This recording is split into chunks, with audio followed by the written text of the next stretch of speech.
პროცესი მიდის. ეხლა ეს პარტიები, ეს რა ქვია, ლეგიტიმური წარმომადგენლობები ძალიან დაბალ გავლენას ახდენენ, ესე იგი, საოცრებას ხდება თბილისში და მთელ საქართველოში რა.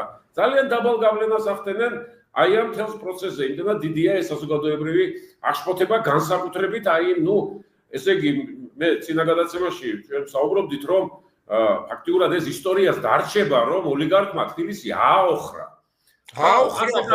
ნამდვილი ამაოხრებელი. ასე დარჩება ეს ისტორიას და იქ დღეს ამბობენ, რომ ეს იყო წამება, ნამდვილად იყო წამება, რომ ეს არადამიანური მოპყრობა იყო, მაგრამ ის მუხლი, რომელიც მოაქვთ მათ, კიდე ერთ ნაწილს შეიცავს, ღირსების დამამცირებელი ქმედება იყო ეს. ესე იგი, დაამცირეს ქართველები ღირსება და ესე იგი, ღირსება შეულახეს ქართველებს, არა მარტო ინდივიდუალურად, არამედ მთლიანად, კოლექტიურად.